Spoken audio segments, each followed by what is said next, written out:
Bonjour et bienvenue sur notre plateau. Nous sommes sur le salon de la micro-entreprise. J'ai le plaisir maintenant de recevoir Paul Loum. Paul, bonjour. Bonjour. Alors, vous êtes délégué régional d'Île-de-France de l'association EG. Dans un premier temps, pouvez-vous nous réexpliquer quelles sont les missions de l'association?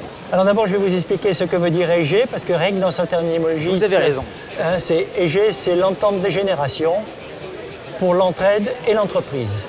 Donc rien que ce titre vous apporte tout le contenu de ce que fait EG auprès de l'entreprise, qu'elle soit en phase de création, avec un créateur qui a une idée, qui correspond à un marché, un besoin sur le marché, ou bien des gens qui ont déjà créé, un chef d'entreprise qui a déjà créé son entreprise et qui souhaite avoir, disons, un éclairage extérieur d'hommes d'expérience, puisqu'on a fait toute notre carrière dans des groupes industriels où on a créé nous-mêmes nos entreprises, de faire passer ce message. Alors la première phase, c'est la création d'entreprise, et la création d'entreprise passe par un certain nombre de phases qui passent de l'idée du créateur jusqu'à la création effective de son entreprise.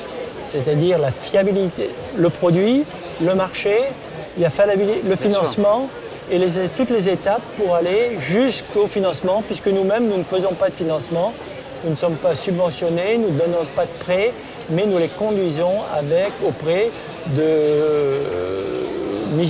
d'entreprises ou de business angels ou d'autres qui font du prêt d'entreprise. L'association joue un véritable rôle d'accompagnateur, j'ai envie de dire, tout au long de la vie de l'entreprise.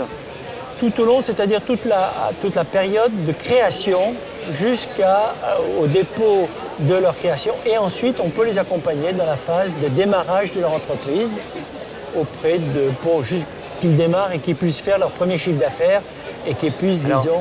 Je suis créateur d'entreprise, je souhaite créer ma boîte, j'ai beaucoup de problématiques, je ne connais pas forcément l'association.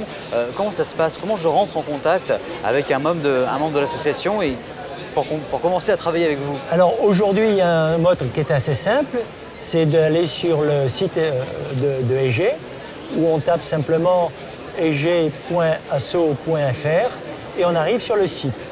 Et ensuite, quand vous arrivez sur le site, si vous habitez dans le Limousin ou si vous avez habité à Strasbourg, vous êtes transféré vers les directions régionales. Vous avez des directions régionales, délégations régionales.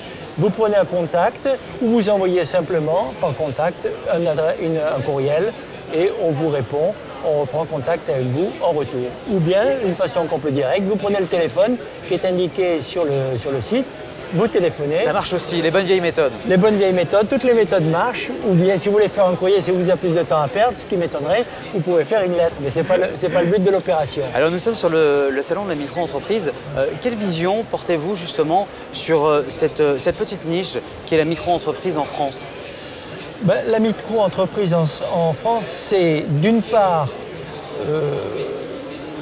des générations qui arrivent, soit pas forcément des jeunes, mais des moins jeunes, qui peuvent être, disons, 40 ans ou 50 ans, ou quelqu'un qui se trouve en rupture de banc avec sa société, qui ont une idée forte, et qui veulent la mettre en œuvre.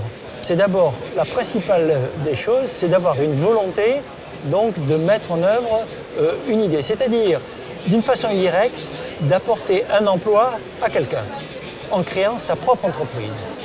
Et ça, c'est très fort, parce que d'accompagner, on apporte notre expérience, mais c'est de faire prendre possession à ce créateur de cette possibilité de créer son propre emploi.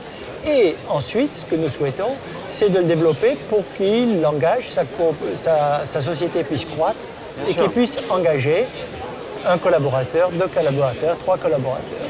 Des idées qui paraissent les plus farfelues, dans la mesure où elles ont beaucoup de conviction et qu'elles correspondent à un besoin du marché. Pourquoi ne pas la faire? Moi, j'ai vu des gens qui disent « Moi, monsieur, je vends des chaussettes noires sur Internet. » Et ça existe, ou bien n'importe quelle idée qui puisse paraître farfelue dans la mesure où derrière, il y a une volonté, il y a une conviction, et il y a vraiment une possibilité sur le marché. Why not? Le tout, c'est de le mettre en forme, de le mettre en musique, déposer un dossier. Et oser y aller. et d'y aller, de regarder le financement, ce que ça demande aussi comme besoin financier, besoin de fonds de roulement, etc. pour pouvoir démarrer. S'il y a du stock, s'il n'y a pas de stock, si c'est un produit que l'on fabrique, si c'est un produit qu'on sous-traite, ou si c'est simplement des idées, parce que ce n'est pas forcément un produit, ça peut être une idée, hein, ou du conseil. On peut accompagner les gens dans n'importe quelle forme d'entreprise, qu'elle parte d'un produit concret, ou d'une idée, ou autre chose de moins concret, ou d'un site internet, ou dire moi je veux vendre des chaussures ou par internet, ou je veux vendre un produit par internet. Ça existe et on les accompagne. Paul Lung, merci d'avoir accepté notre invitation sur ce plateau. J'espère qu'on vous retrouvera très prochainement sur notre antenne. Quant à vous, restez connectés, les programmes continuent sur votre chaîne préférée bien sûr. Voilà, au revoir, merci.